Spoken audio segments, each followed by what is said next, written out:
We're just packing up camp now at Point Malcolm. Had a really nice and peaceful night here last night, not a breath of wind. Went for a fish this morning, can confirm there's no fish in that ocean. So we're going to head west now on the old Telegraph track. Our plan was to head east yesterday from Thomas River. Unfortunately, all the road closures meant we ended up coming around the longest way ever through a billion bog holes. But we're going to head west now, have a look at some of the area we couldn't access because of the road closures, and then probably come back east again tomorrow up towards Isrealite Bay and Bilbunya Dunes. Whether or not we stay down there or we just go for a look, we'll see. But yeah, probably got some more water, more bog holes to go through today anyway. So this is what we've been encountering all trip basically. This is the Telegraph track heading east and heading west, and once again closed, locked gate, so we've got no choice now. We're gonna have to head up towards Isrealite Bay, see what we see up there.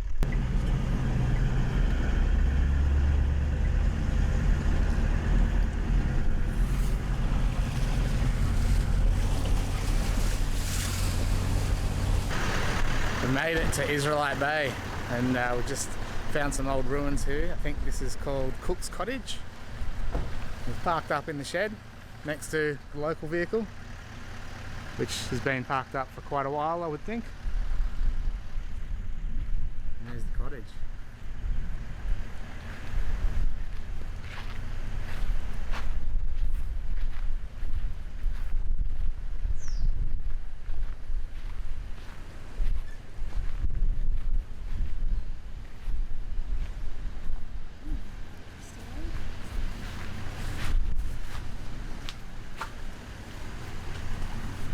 Oof. Roof beams on the floor is never a good sign. There might be floorboards actually.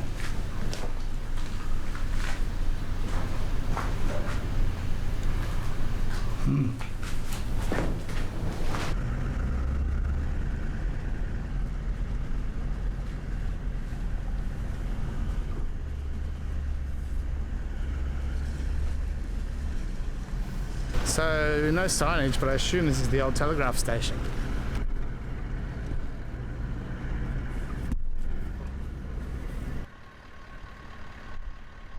And we're inside some of the ruins of the old telegraph station. I don't know if this is the actual station or what, but some sort of old ruins building. Sign out the front saying beware of snakes. So hopefully we get to see one.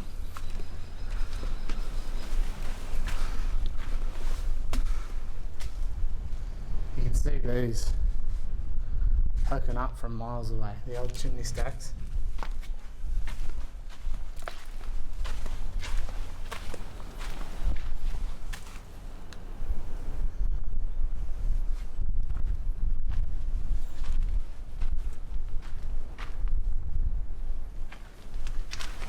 It's a big building. Oh. There's a reptile. He's not going to move anytime soon.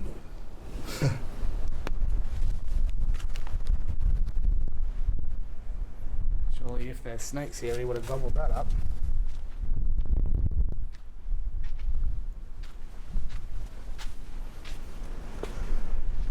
Amazing how the sand takes over.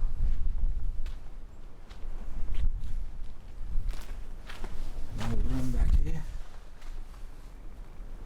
Looks like maybe, yeah, maybe a cellar down here. Yeah, right. Looks like I can get a look in the other side right there. Yeah, so there's your cellar down there.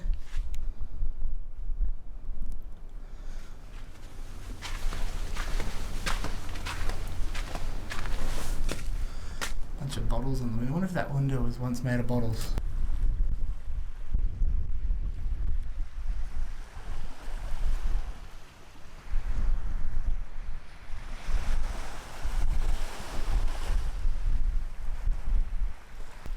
I've just popped out on a section of beach, driven down, to what I assume is the old jetty for the old telegraph station. There is absolutely no one and nothing around here. I guess that road in was, yeah, really very well flooded. Has put a lot of people off, but it's kind of good. We've got the whole place to ourselves. To be honest, it's not the prettiest set of beaches we've been on since this trip, but it's still cool to see the old ruins and that. I doubt we'll camp here. We'll probably head off somewhere else, I think. Find somewhere a bit nicer, but still cool to come and have a look through.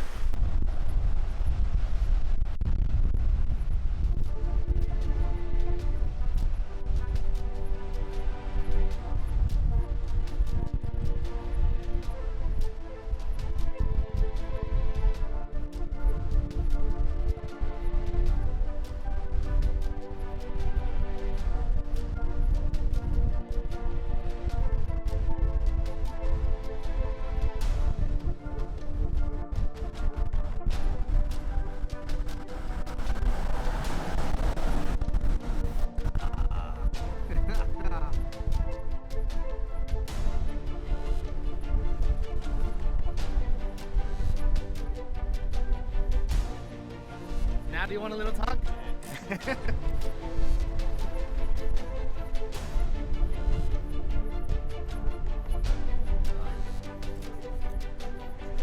Real soft section just on that crest just there, really almost caught us out. It's just got endo stuck.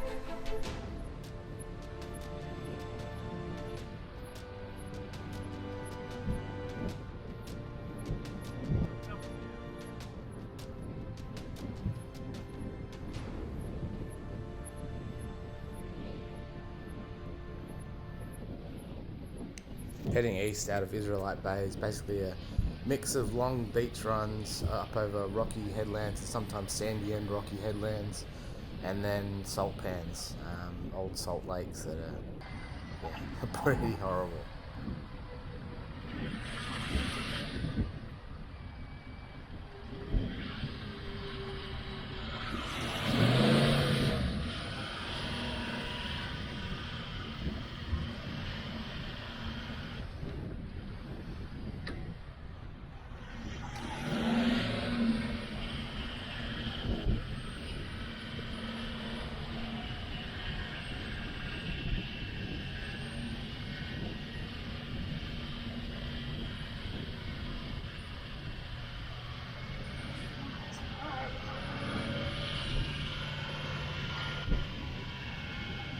Just collecting so much mud, like in front of your tyre.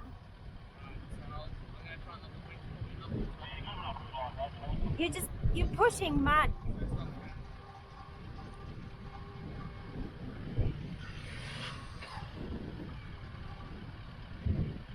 We just tried to head further north up the beach, but there's just miles and miles of seaweed covered beach. So we decided we'd try and take an internal track. We found one that was all very salt lakey and pretty bloody rotten, to be honest. But now we've found one that's a lot nicer through the scrub.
We're just scooting down the inside lane here along the salt lakes and all that.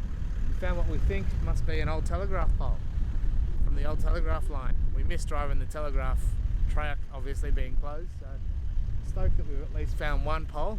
For those wondering what I'm talking about when we say telegraph line, telegraph station, all that sort of thing, it's the original telegraph line that connected Adelaide to the west coast, and obviously for the first time the east coast to the west coast. Here's a couple more original poles.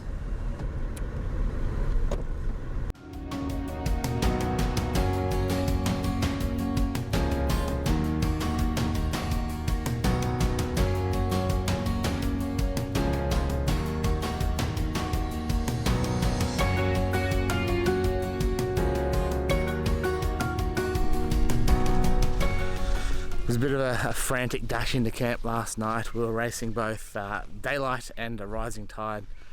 We ended up pulling into Bilbunya Dunes, which you'll see behind me, I guess all around me, right on dark. We were sort of on the headlights to try and find a camp last night, and it was blowing an absolute gale. The wind was whipping sand up over the dunes, so we ended up tucking in against this little vegetation covered dune to get a bit of protection last night. It worked really well. We've had a nice calm night, and I wanted to get up for a sunrise and hopefully get something over the dunes, but that was a total bust, as you'll see.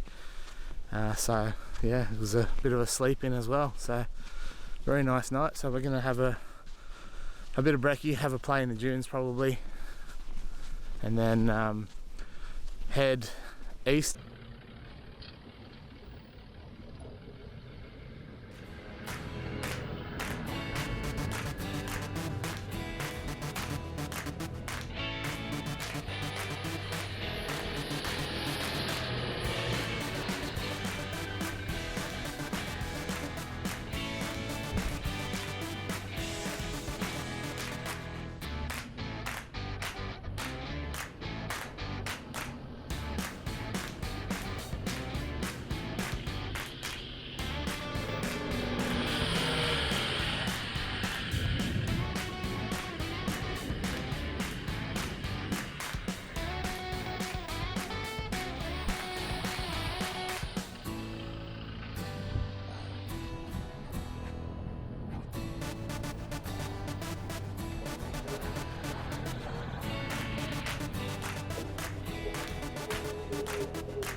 So we've come off Bilbunya Dunes, found our way, basically followed a lake through the back of the dunes along the back of the beach there, and we're now making our way up the hill, up to the top of the cliffs, on our way up to Baxter Cliffs. And I can see in front of me there's sand mats down, so we must have a bit of a steep climb coming up.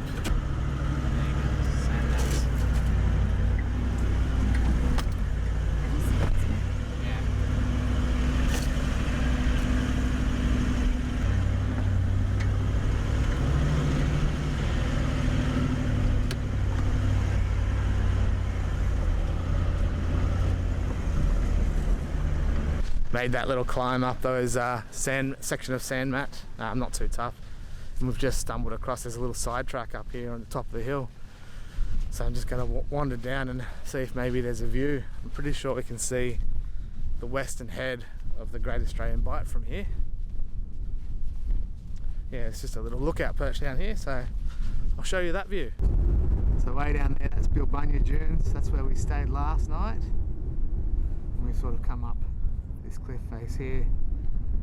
We swing around this way, right over there. You just see the tip of it poking out. That's the western head of the Great Australian Bight.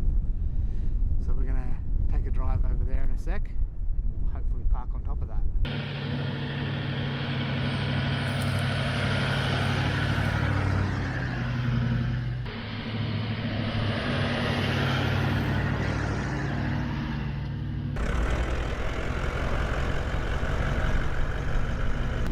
We've made it to the western head of the Great Australian Bight, just over here behind me. That track in is very, very slow going, I think it's 11 k's, probably just took us a good 45 odd minutes. Very, very slow, very rocky, bumpy, all that, but when you're here, you got to come and have a look at this, don't you? That's Bilbunya Dunes again, way down there.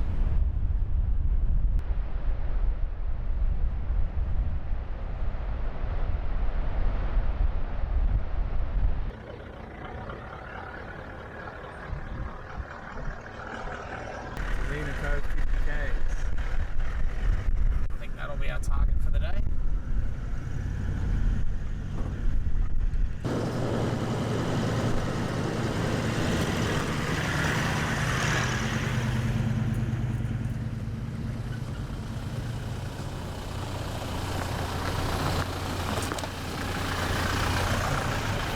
Just on the side of the track here, and we've found the remains of an original telegraph pole for the old telegraph line. You would have seen the line lying all over the track as we drove through here, but there's not much of it.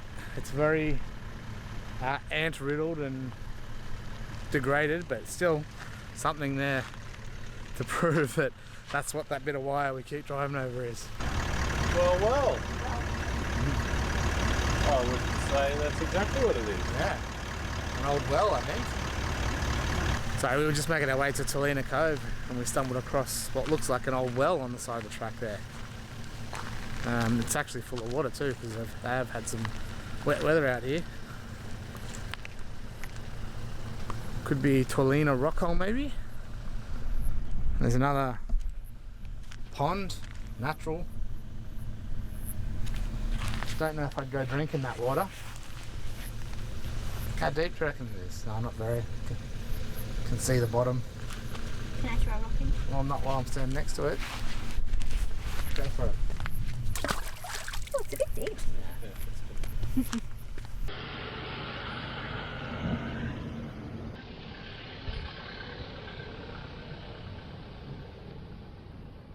Well, we've made it. Hell of a day. Sort of 8 or 9 hours on the road. But we've made it to Toolina Cove, which is one of the very few natural breaks in the Great Australian Bight. Ooh, it's a long way down.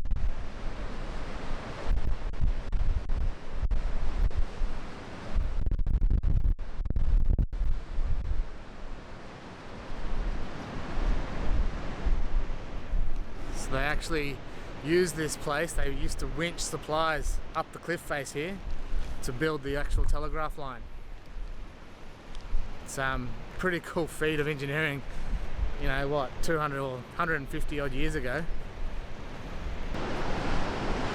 And there goes the cliffs of the Bight all the way along.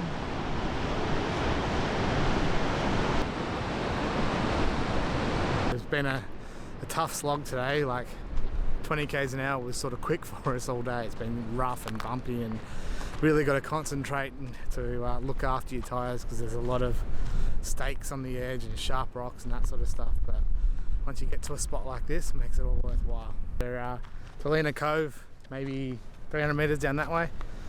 We've just perched up on the edge of the cliffs further down. Absolutely epic views off the cliff edge. That's our camp just behind me there. So this is going to be our view of sunset.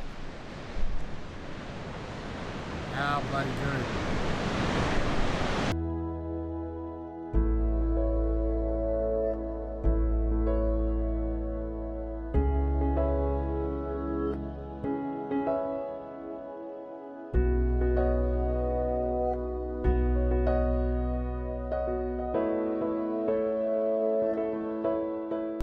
Good morning. Still here at Toolina Cove. And just before sunrise now. So I've just jumped out of bed. Sunrise is so early still over here. It's just on 4 AM. So I've jumped out of bed, heading down to the cliffs again. Even though, yeah, we're right on the cliffs. You can see the Bight stretching away off in the distance down that way. Toolina Cove's just down there behind me. But the sun's going to rise over that way, so I'm hoping it will light up the cliffs over this way. Got a bit breezy last night, but the breeze has dropped now, but it's still very, very cool. So I'm thinking, yeah, maybe the sun will light up these cliffs. See the sun's going to rise back to that direction.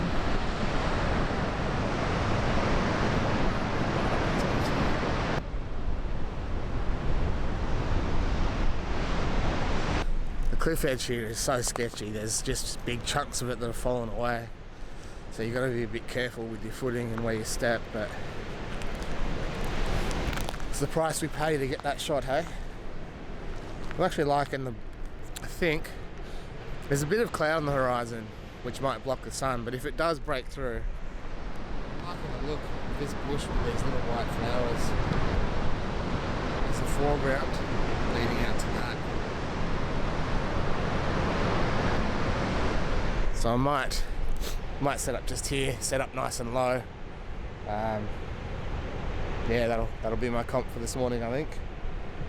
It's pretty cold.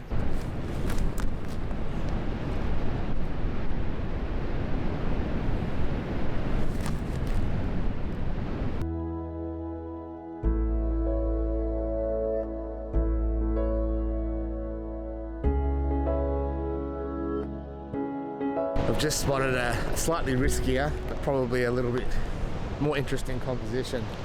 There's this little red plant just there, and I think I might make a foreground of. Obviously it still leads out to the cliffs there, but yeah, I think I might set up nice and low over that and use that as the foreground. Because I'm so low, I'm gonna lose that part of the cliff here. Just gonna drop right down, flatten it out. But I think it should look nice with that.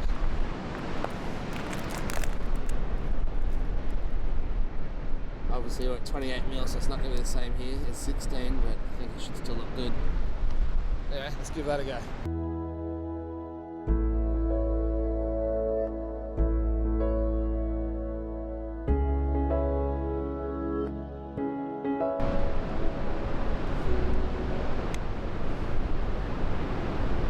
Well, that's sunrise done. Sun's well and truly up now. So we'll pack up camp, wait for the others to wake up first. We'll pack up camp and we're gonna head off. We've actually got a really big drive today. It's about 160 k's, which sounds like, you know, not far. But when you're doing between 10 and 20 k's an hour, it's a bloody big day. So we're gonna aim to head up to Twilight Cove today. It's a really pretty spot. One of the very few beaches in amongst the cliffs on the Bight.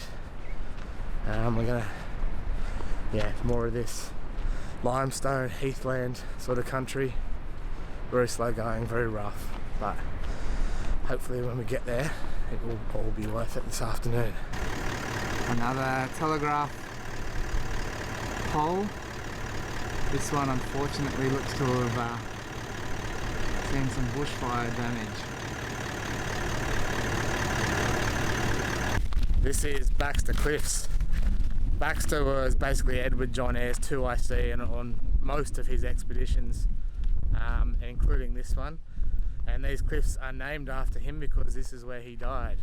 The story goes that two Aboriginal guys that were travelling with the team, excuse me, two Aboriginal guys that were travelling with the team at one point through the night decided to try and steal the food or steal supplies or whatever it was. Baxter must have heard them or disturbed them or something, and they've shot him. There is conjecture over whether that's actually what happened, and there is another side of the story that says that Eyre actually shot Baxter and the Aboriginal guys fled.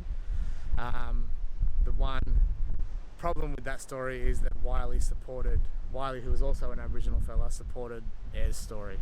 So more likely is the two Aboriginal guys shot him. He died here. There's a memorial for him back up the track here, but yeah, these cliffs will forever be known as Baxter Cliffs.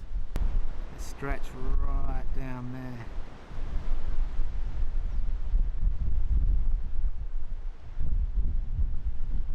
And then if we come back this way, you can see them stretching right down that way.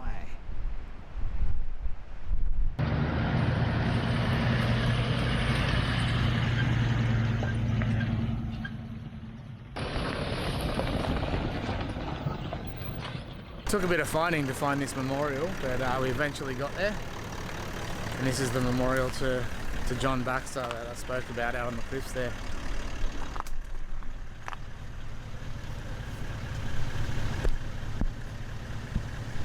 So that's the story about was killed by natives. April 29, 1841. Imagine that hoof out here during then. On a track to be seen. Anyway, we're going to go ahead and follow a track out to Kaiguna now and fill up the tanks, because we've done, I think, 650 odd Ks since our last fuel stop. So we'll fill up the fuel tanks, probably fill up the water, maybe even grab a bite to eat, spoil ourselves, and then we're going to make for Twilight Bay. This guy, hi mate. And over here, this guy. Hello. We may have just interrupted a little bit of mating. This guy here is a shingleback or bobtail lizard. Shingleback, obviously, look at the shingles, and bobtail because the tail is designed to look a little bit like the head. I think we may have just interrupted these two. I think this might be the girl, and down here might be the male. They might have been having a little mate in the middle of the track. The male took off, as you know, chivalry's obviously dead, and the girl stuck around. So I might. The male's taken off hiding under a bush here. I might throw the girl back with him. You can see the size difference.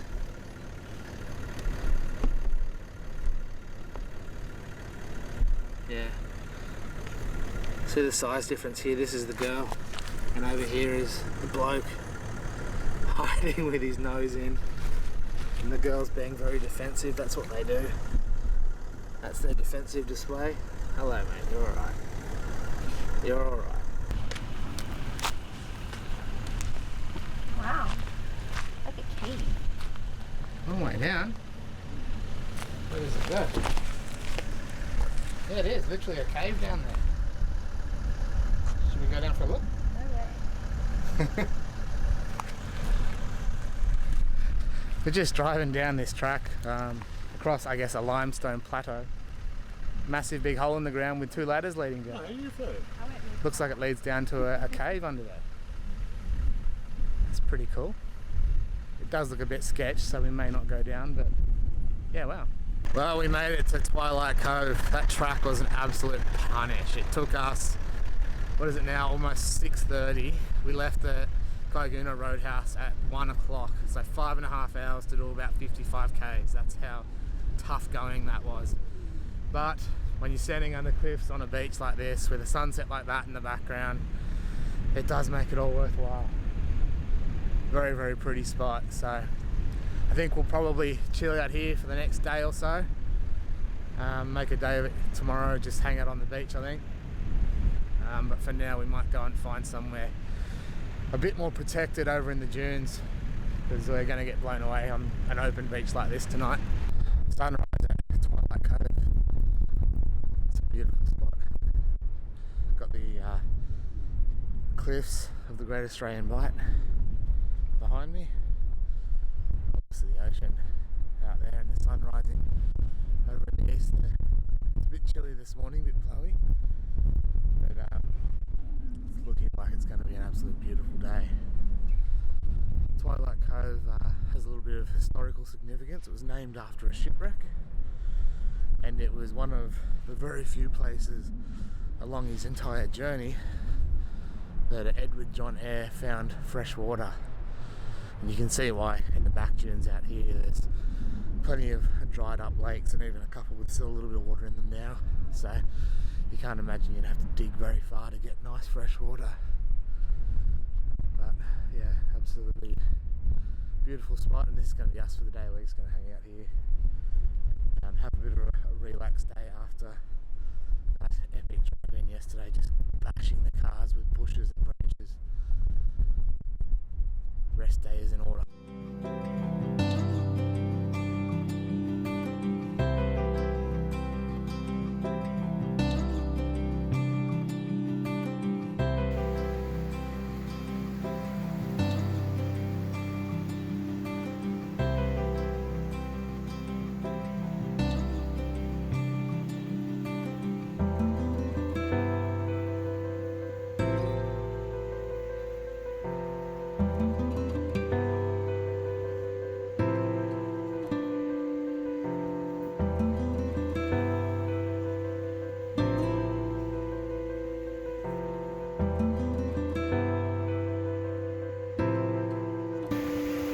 Fishy! It's the world's smallest Australian salmon. Wow. And so ends a pretty spectacular day at Twilight Cove. We just chilled out here pretty much all day. Went swimming, went fishing, caught the world's smallest salmon, as you would have seen. But yeah, overall just enjoyed a really peaceful, chilled out day and an absolutely epic spot. And now hopefully going to enjoy an absolutely epic sunset. It's looking like we might actually get some really nice cloud here, so yeah, hopefully get a really nice one. These cliffs, those cliffs, they all light up at sunrise, so I found that out this morning, but we get a really nice glow across them at sunset, which we found out last night. So I'll probably use this little gutter just here down behind me as a bit of a leading line up to the cliffs and then along around the cliffs. Hopefully get a nice image out of that.